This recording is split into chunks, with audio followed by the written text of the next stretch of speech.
Not welcome here. This is Sally Tang, one of the demonstrators. Why is he here with all the bankers, all the billionaires? It's not for us. It's not for the mass people and the majority of the people in Hong Kong. It's just for the rich people. So on the one hand, we are fighting in solidarity with the US and mass people against Donald Trump. And on the other hand, we want to fight in unity to fight against racism and nationalism.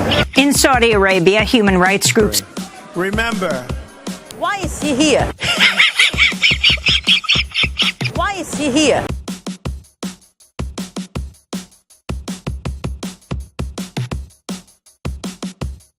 It's not for us. It's not for the mass people.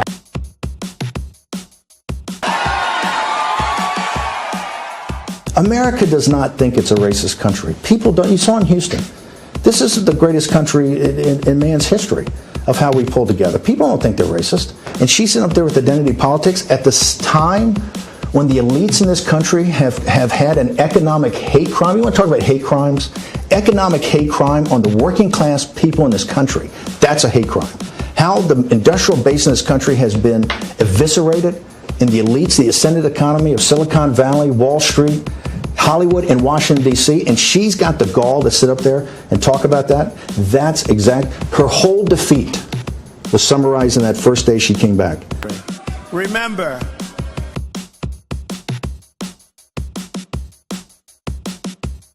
Why is he here? It's not for us. It's not for the mass people. It was really in 2010, a guy named Dave Bossie, Citizens United. Why is he here? And said, well, I was actually making a film for him. He said, do you want to go to New York and meet Donald Trump? And I said, not particularly. I've got so much to do here. And I said, why? Why is he here? He said he's thinking of running for president. And I go, are you kidding me? Is that serious? And he goes, yeah. And so I said, fine, I'll go up. And he says, it's not for us. It's not for the mass people. And he says, I'd like you to be able to talk about this you continue to talk about this populist movement. I'd like you to be prepared to talk about the populist movement, economic nationalism, and the Tea Party movement. And I said, fine. So I prepared some notes, and Dave went up. It's not for us. It's not for the mass people. I bet you half the time I started talking about economic nationalism, he really understood China. He had clearly been talking about it for 20 or 30 years. I mean, very much like Lou Dobbs and Donald Trump to me are the guys I remember talking about China in the 90s, in the 2000s, and he had a deep understanding of that. He had a deep understanding about really about the Tea Party movement. He kind of understood. He was following very closely. Why is he here? One of the things about Trump, because he's very, he really understands how to kind of name things in a very deep way. You know, he studied Jung. You know, it's in one of his, I think, his third book. Carl Jung. He started to study Carl Jung quite a bit, and you could tell because I kept saying populist, and he kept saying popularist. And I tried to kind of correct him. He said, no, it's popularist. And we kind of agreed to disagree, but I could see what his thinking was. So, why is he here?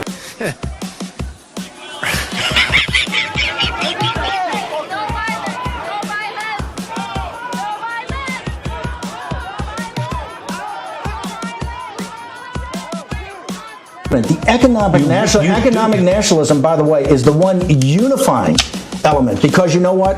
It's stopping the elites in this country from eviscerating the black working class, eviscerating the Hispanic working class and middle class. It's economic nationalism that binds us together. It's making this country economically as strong as possible for its citizens. That is a uniter, not a divider. And by the way, the left, all they try to do is identity politics. And I say this, and I'll say it every day. The more you play identity politics and we focus on economic nationalism, we will win. We will roll you up, because Hispanics and blacks understand that if there's jobs there and careers there and they can take care of their families and their children and their grandchildren, and those children and grandchildren can get into engineering schools and get into computer science and go to Silicon Valley and work, then this country's going to be more prosperous. And by the way, that's a winner. So identity politics is a loser. So let me just go through this, because clearly... Boy, you got me worked up. I know. Stay with me. This is the first television interview you've done. Yes. Ever. When you read someone... Why is he here with all the bankers, all the billionaires? Huh? Well, first off, okay, the swamp is 50 years in the making. Let's talk about the swamp. The swamp is a business model. It's a successful business model. It's a donor, consultant, K Street lobbyist, politician. 7 of the 9 biggest, most wealthiest counties in America ring Washington, D.C. For the first time in history, the per capita income in those counties is higher than Silicon Valley. What are you talking about when you talk about the swamp? You're talking about the lobbyists and the people. The permanent political class is represented by both parties. Okay? This is not, people still think in a left-right continuum, a Republican and Democrat continuum. While you continue to think that way, you're not seeing what the real story is. The real story is economic nationalism and populism on the left and the right versus a permanent political class, of which Hillary Clinton represented. That swamp, you're not going to drain that in 8 months. You're not going to drain it in 2 terms. This is going to take 10, 15, 20 years of relentlessly going after it. So now, Trump in his first 8 months has done, I think, amazingly. He's forces the people who work for him. You can't lobby. It's economic nationalism that binds us together.